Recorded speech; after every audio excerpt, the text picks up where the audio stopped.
They say silence is just the absence of sound, but some silences feel heavy, like they're trying to tell you something. The night he disappeared, there was no note, no goodbye, only the sound of rain and a room that suddenly forgot how to breathe. 2 weeks later, the woman was smiling. Inside the painting, my husband left behind, his last trace. She held the faintest curve in her lips, but I couldn't smile. No, I wasn't supposed to. That smile was meant for someone, and that someone wasn't me. It's been 2 weeks since he vanished. Only today did I finally see the face he left behind. It wasn't a question of why he left anymore. I only wanted to ask, who were you looking at that night? The woman in the painting seemed to smile just a little deeper. Part 1, The Coffee and the Sea. I spent 25 Decembers in Boston. They were always gray. Frosted windows, fireplaces, heavy coats, and the kind of silence that never warmed. It's been 3 years since we moved here, and still, spending December under a bright, burning sun feels like I'm living in someone else's season. That morning was especially clear. The waves at Pia were gentler than usual, and James and I walked the shoreline together quietly. He didn't say much. He rarely did. But I remember how he stared at the water, as if something far beyond the horizon was whispering to him. And then he said, "When I see the sea like this, I just want to go far away." I smiled at the time. I thought he meant it like poetry. But now I realize maybe it was a kind of goodbye. On our way back up from the beach, we passed a small cafe tucked between the dunes. Its windows were half open.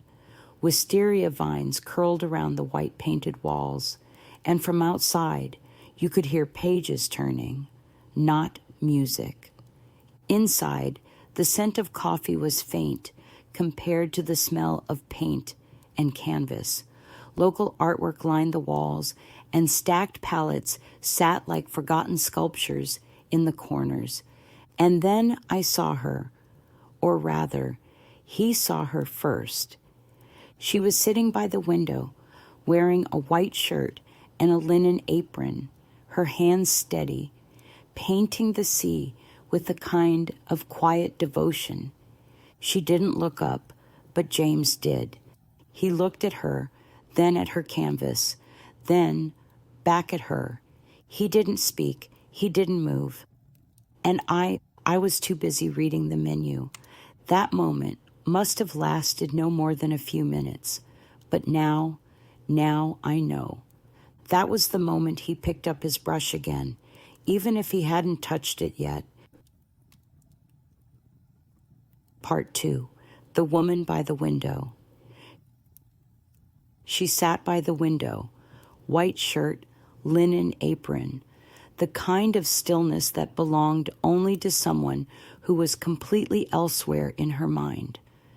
James didn't say a word. She thought he was reading the menu, but his eyes weren't on the page. They were on the woman. Her brush moved slowly, deliberately. The painting wasn't finished, but the moment itself already felt complete. She was painting the sea, but somehow James was painting her first. Emily didn't see it then. Not really. That day, James hadn't left her, and he hadn't chosen the other woman either. But now she knows. That was the moment something inside him returned.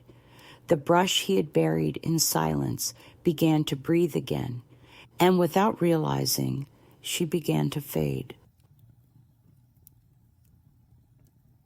Part 3, The Day He Drove Back to Piha. During the week, James spent most of his time in Auckland city center, Ninth floor, long hallways that smelled like overbrewed coffee, the kind of office where time moved by spreadsheet columns.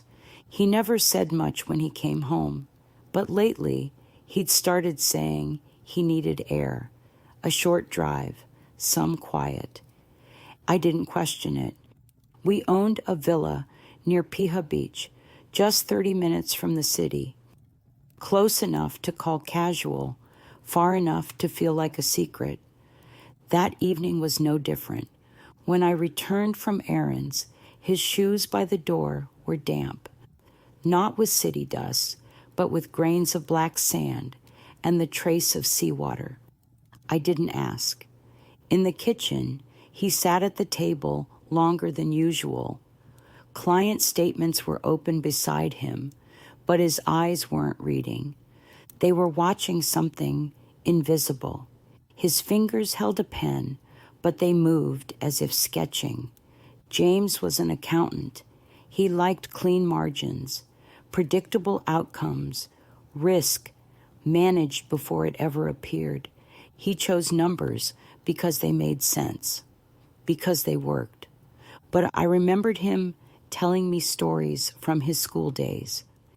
In high school, he used to sketch in the margins of his math books, draw faces during exams.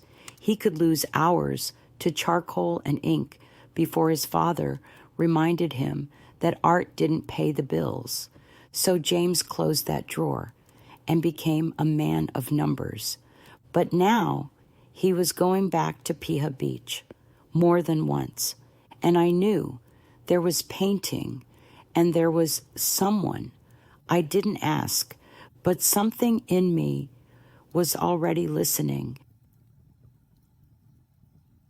Part 4, back to Piha, where she was. It was hotter than usual that day. The ceilings at the accounting firm felt low, and the air heavy. When the morning meeting ended, James quietly closed his laptop. I'll grab lunch outside, He told his assistant, not waiting for a reply. He drove out of the city, windows rolled all the way down. The wind was hot and rough, but in it, he felt more alive than he had in weeks. Piha Beach, that cafe. Iris was there again, sitting by the window, a soft gray shirt, hair undone, and her hand still moving across the page, drawing the sea. James walked in carefully, taking a seat at a nearby table. He didn't speak at first. They'd seen each other several times, but never exchanged names. They only existed across the canvas. Then, one day, she looked up first. You come here often, She said with a soft, amused smile. James hesitated, and instead of offering a polite reply, he said something unexpected. It's the only place I feel like I could actually paint. She didn't smile. She set her brush down and said, Then paint. This is where people come for that. After that day, James drove to Piha every afternoon during lunch. On some days, he'd be there from morning until the light faded behind the surf. He never really explained it to Emily. He wasn't lying, but he never quite told the truth either. He started painting again. No hesitation, no stalling. For the first time in years, he felt closer to the version of himself he had almost forgotten. And at the beginning of that feeling, she was always there. Part 5, an afternoon near the edge. Iris looked up. You're here again.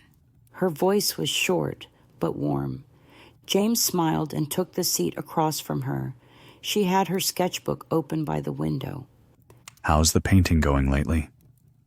James gave a small shake of his head. I'm painting, but something's missing. He set down his coffee cup. It feels like someone else is holding the brush. Iris smiled faintly. Sometimes a painting waits for the person to catch up. Other times, a change of place helps. James looked at her, quiet. Then, almost hesitantly, he asked, Would you like to see my work? She raised an eyebrow. Right now? There's a villa, not far from here. It's quiet. No one else around. I just wanted to show you. She didn't answer, but she didn't look away either. 30 minutes. That's when I get off work. Her voice was calm. James smiled again. I'll wait. When she stepped back inside, James walked along the shoreline. The sun was drifting lower. The air had warmth in it, but something else too, something charged. He thought, I want to see her in front of my canvas. Or maybe she is the scene I've been trying to paint. 30 minutes later, they walked side by side along the sandy path toward the villa. James opened the door quietly. I thought something would come to life here, but it hasn't. His voice was soft. Iris looked around the space slowly. Unfinished canvases leaning against the wall. A desk scattered with brushes, lines that didn't know how to end. She stopped in front of one piece. James stood a step behind her, watching. Between them, something nearly touched, and in that instant, time slowed. James held his breath. Iris didn't look away, but then she turned her head slightly. She knew this place belonged to someone. The walls were filled with someone else's memories, and yet she didn't leave. After a pause, she said quietly, Finish the painting. James walked her to the door, and even after she left, his hand stayed on the doorknob. The house was silent, but inside that silence, something inside him had begun to move, desire, and creation, a quiet unrest on the verge of breaking. Part 6. The day they crossed the line. 2 days later, James returned to Piha, not during lunch, but early in the morning. She was there again, seated by the window at the cafe, but something about Iris felt different. She held a blank page this time, and the ocean was missing. When James approached, she looked up. Nothing's coming out today, She said softly. He sat beside her in silence, watching the waves roll beyond the glass. Then, almost quietly, he asked, Would you come back with me? To the villa. Iris looked at him for a long moment. Then she nodded. Is the painting coming along? Show me. I want to see what's changed. That afternoon, the sky was clear, the sun still high. They walked up the hill to the villa in silence. Only the wind passed between them. James opened the door and gestured for her to come in. Iris stepped into the familiar space, eyes slowly scanning the room. The same canvas stood waiting, but the brushes and paints, they were new. James turned the easel toward her, gently. I've tried, but I keep stopping. I'm not sure if I'm painting you or some forgotten part of myself. She stood still, studying the canvas. He saw it in her eyes. She recognized herself there. The lines, the color, even the hesitation. They were her. Iris finally said, Paintings don't lie, not like people do. James lowered his gaze, and something inside him began to break. He stepped closer. She didn't move. His fingertips brushed her shoulder, then paused near her lips. His hand moved carefully along her jawline, as if tracing a sketch. measuring something sacred. Her skin was warm, her breath closer now. His hand slid down the side of her neck as Iris slowly closed her eyes. He took her hand, the rough, calloused one that had held 1,000 brushes, and pressed it gently to his forehead, held it there.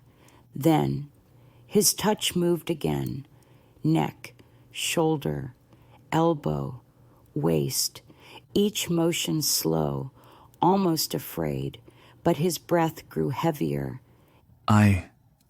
I shouldn't. As his hand hovered near her waist, Iris didn't pull away.